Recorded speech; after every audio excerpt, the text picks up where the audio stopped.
VIP list. Lima? 5 tao. Pag-pray mo lagi. Tapos approach mo, kamusta mo sa Facebook. Ay, magkape pag may opportunity. Follow fish, tsaka Fellowship. fellowship. Ayun, sa akin yung ang pinakatumatak sa akin is yung follow. Yung, ayun nga, yung sinasabi ni Kuya Jerry na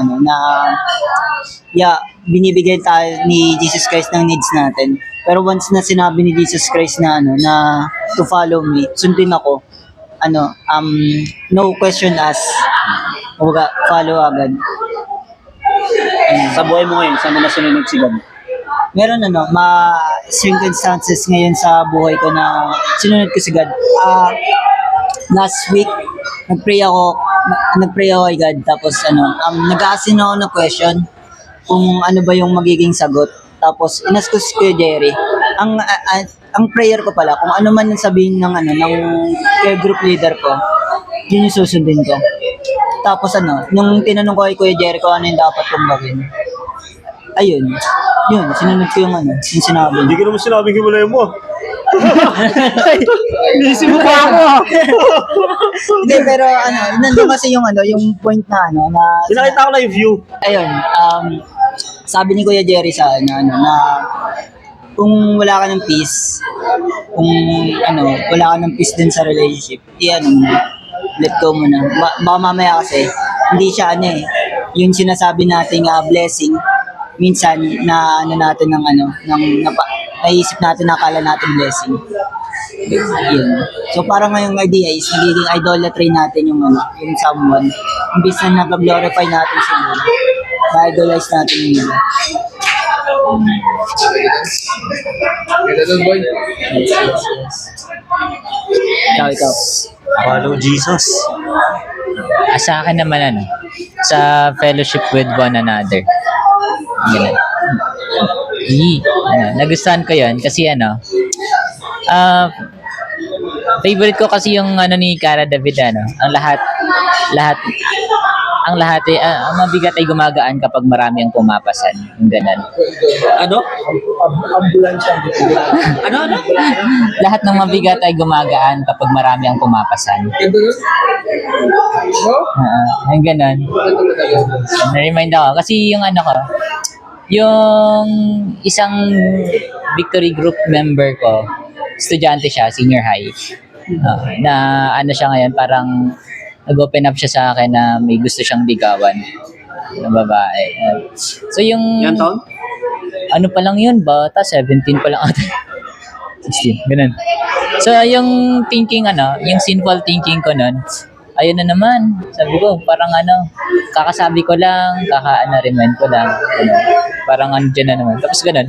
So ngayon na-remind ako na part ng fellowship with one another, sasamahan sila sa journey kahit sa ganong season nila in life. Kasi yes, enjoyable siya pero may para siyang burden na din. Pero kapag kasama tayo na fellow believers, mas nagiging magaan tsaka nagkakaroon ng clarity yung season nila. Parang ganun. Yung sa akin. Na-remind lang ako ngayon sa fellowship with one another. Sa akin ko siya natutunan ko ngayon yung yung be the fishers of men. Yung natutunan ko ngayon. Kasi, tawag dito, yung dinevotion ko nung nakaraang linggo. Ay, itong linggo pala. Yung kay Matthew na the tree is known by its fruit. So yung question ni Kuya Jerry kanina na paano mo malalaman sa isang tao kung Christian ba siya? Kaya nga sagot ko, di ba, na parang you cannot judge it by physical, but the tree is known by its fruit. Kung ano yung laman ng puso niya, yun yung laman ng sasabihin niya. Kung masama yung puso niya, masama yung lalabas sa akin. Kung maganda yung nasa puso niya, maganda rin lalabas sa akin. Right? So, with that kasi, parang, yun nga, be the fishers of men, diba? Kasi dati parang ako, hindi pa ako Christian, hindi pa ako nasali sa ganito. Parang nahihiya talaga ako na, na magsabi ng word of God. Although, Catholic ako before, nag-serve ako, pero kinakahiya ako siya. Kasi parang ayokong ma-judge ng tao na, ay, ang banal mo naman. ay, ganun pala si pero ngayon parang, I'm proud na I'm a Christian, I'm a follower of Christ. I'm proud na sinurrender ko yung buhay ko kay Lord. And nakakatuwa lang na parang everyday, daily, na talagang simula nung siguro 2 months consistent na daily ako nagde-devotion talaga. Parang sinurrender ko yung kay Lord talaga. Sabi ko, Lord, everyday ako magde-devotion. Kahit papuntang work, nasa biyahe, nasa FX ako, magde-devotion ako. Yun yung time ko mag-devotion talaga, na papuntang biyahe. Kaya, kaya yung the tree is from by its fruit, yung tumatak sa akin, be the fishers of men. Kasi yung mga sinishare ko, may platform ako which is yung TikTok. So doon ko sinishare lahat. So, Ano pa naman ng TikTok tol? mga mag-5,000 quiz. So nakakatuwa kasi may mga share na ako quiz, may nagko-comment na parang wala daw silang pag-asa. Tapos parang may nagko-comment quiz na parang salamat kasi nakita ko tong video na to, na actually hindi ko na alam kung saan papunta yung purpose ko, pero nakita ko yung video na to. Salamat kasi nakita ko yung video na to na parang naging wake up call siya sa akin. So parang yung mga ganong quiz na parang hindi ko naman siya ini-expect talaga. Kasi ako pag nag-post ako, post lang ako Post di ko na yung kung ilan yung nag-like, ilan yung nag-views, wala akong pake dun Kumbaga kahit isa lang yung views, kung yung view na yun na isa na yun, parang mas track ko yung puso nun, okay na ako dun Pero, yun nga, yung goal ko is ma-share, ma-advance yung kingdom ni Lord sa ibang tao. So, yun yung natutunan ko, be the fishers of me talaga. Sorry ko na tol. Baka mo lang.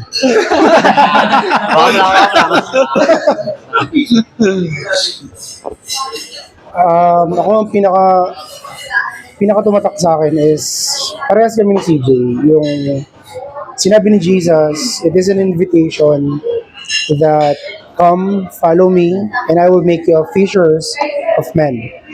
So, napag-aralan ko to before, why Jesus used fishermen as an illustration when it comes to discipleship. Napakalawak na usapin, di ba, when it comes to when we talk about discipleship, napakalawak niya na usapin. Pero kung titignan mo yung fisher of men, it compose the fisherman itself, the rod, which is the tool, the line, and then merong pail. And God is giving us a picture that there is an ocean na napakadaming pwedeng ma-harvest, but yung mag-harvest is very few. Di ba sabi nga ng Bible, the harvest is very plenty, pero yung mag-harvest is very few. Many are called, but few are chosen, sabi ng Bible. So tayo, na mga chosen na, bakit ginamit ni Jesus yung analogy na fisher of man? Number one, na pinaka-important is yung fisherman, which is who will stand between the gap of the ocean going to the land. So merong gap kasi, may gap yung ocean tsaka yung land. So there is a man who will stand between that gap and fish and go for the responsibility of a fisherman. And who stand in the gap for us? It's Jesus. Jesus stands doon sa gap na kung saan malayo tayo sa Ama, malayo ang Ama sa atin because of our sin. Jesus stands in the gap. So, the fisherman and the rod. Now, yung rod, it symbolizes us. Tayo yung pinaka-tool. Tayo yung pinaka-tool na kung saan gagamitin tayo for this fish na nasa ocean. And makikita nyo may line. May line, di ba? Why? It's the word of God. The line must be flexible. Kasi sa unang kagat ng isda, hindi mo agad makukuha yan Diba? Hindi mo agad siya makukuha sa kung anong gusto mong angle. So, the word of God is very flexible na kahit saan ka pumunta, hindi kita uumpayan, hindi kita lulubayan. And I will still connected in you because you are connected in me. So, kailangan yung word of God is very flexible. Diba? And then, ang tanong ni Jerry kanina, we need to have a personal relationship sa isang tao bago tayo magpakilala or bago natin ipakilala si Jesus. Because what we sow is what we reap. Kung anong tinanim natin, yun ang aanihin natin. The reason why we want to have a personal relationship to this man, because I want this man to have a personal relationship with God. And I am investing a personal relationship to him so that I can introduce this personal relationship ko kay Jesus, going to him naman.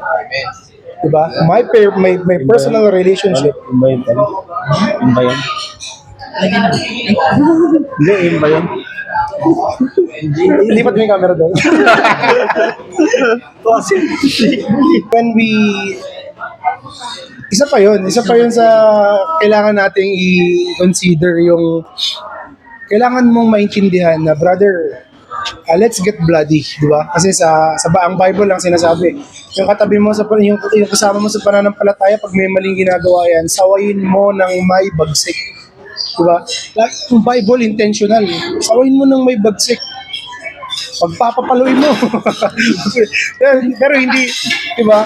Pero pag sinabi ng Bible na sawayin mo ng may bagsik, hindi yun sinasabi ng Bible.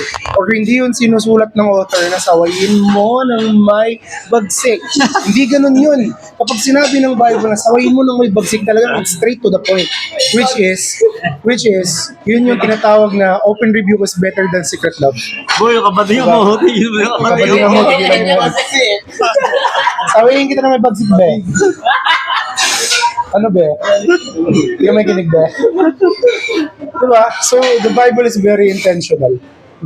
Open rebuke is better than secret love. Imagine, sasawayin mo yung isang tao without having a personal relationship with these people. Magsuntukan kayo niyan. Diba? Sabay mo na may bagsik, wala akong personal relationship sa kanya. Oo. Sabi mo, sira ulo Kaya ka. nga it's better to have a personal relationship to a man first. Kasi, totoo yun, yung we are designed to have a relationship.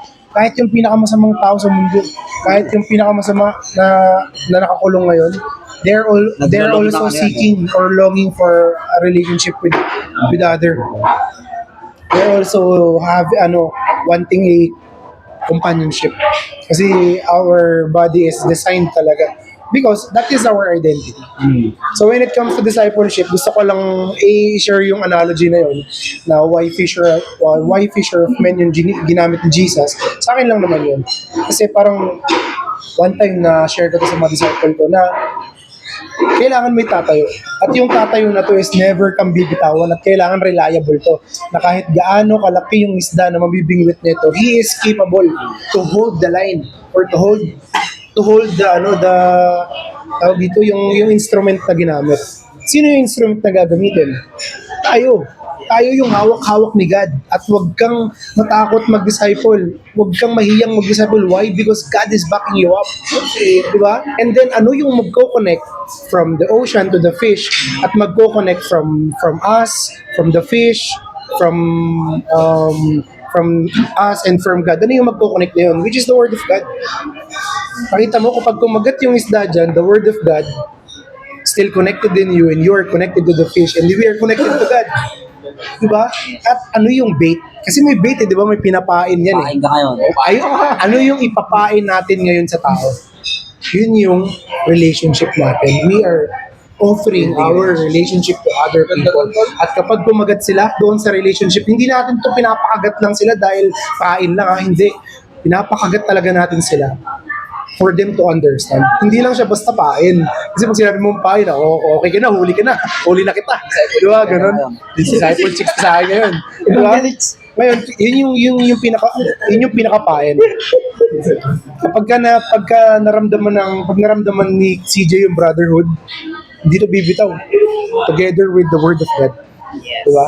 Yun yung i-offer na, kumbaga tanggalin na natin yung word na pain. Kasi yung pain parang temptation, parang pain. Siguro, yun yung may i-offer natin sa fish outside the ocean.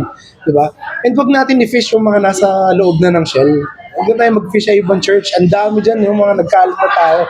May mga church, may mga groups tayo na na gusto natin silang makasama, diba?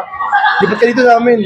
Huwag ka mag-fish dun sa kabilang church. Ang i-fish natin, yung mga wala pang church. Oo. Kasi, so, ayun lang. I really love the concept and the analogy of Fisher of Man. God being the one who is holding, and we are the instrument. The word of God is the line, and we are offering. Dun sa dulo ng line na yun, we are offering the relationship para kumagat yung isda na yun. At once na maintindihan ng isda na yun, na we are not to harm you, diba? We are here to give you, to introduce you the giver of the purpose. Yung Jeremiah 29:11, di ba? We are not here to harm you. We are just here to introduce you the giver of the purpose. Di ba? So, ayun lang. Napakasarap mag-disciple. Yes, sir. Before, ko pa yun naranasan, pero ngayon, di pa kasi ako nag-disciple. Andun pa ako sa consumer pa lang din ako. Buwang-tuwang ka lang nga tol eh. Oo, yun is simula na yan. Walang bilang sa akin. Walang pain, walang pain eh. Pero tol, ikaw na. Huwag mo na. Last si Direk. Direct ko na yan tol eh. After may kamag-amak. Ayun. So, all in all, follow, fish, and fellowship. Ang natutunan ko ron is, pinakamadiin sa akin is, huwag maging stagnant. Like, pag pinag-connect natin from the first, following Jesus, fishing for people, and fellowship, it means only one word progress. Na ngayon, maaaring ito yung state natin na highest tayo, pero dapat wag tayong maging stagnant na okay na ako, ito na yung alam ko sa Bible, ito na yung alam ko kay Jesus, ito na yung disciple ko, may na one-to-one na ako. So, ang message sa akin ng lesson na to, ng topic natin is to progress continuously and discipline talaga, consistency, na kahit anong state natin, negative tayo, malungkot tayo, broke tayo, tuloy-tuloy pa rin. So, ayun lang. Natutunan ko dito yung Discipleship. friendship at saka yung chicks. Bible study. Bible study. Yun, natutunan ko dito yung tuloy tayong mag-fellowship. Ganito para sa ganun, mag-build pa natin yung relationship, more knowledge regarding sa Bible. At the same time, nakapag-set tayo ng mga plano para ma-share natin yung gospel sa ibang tao pa. So yun, nasabi naman ng lahat.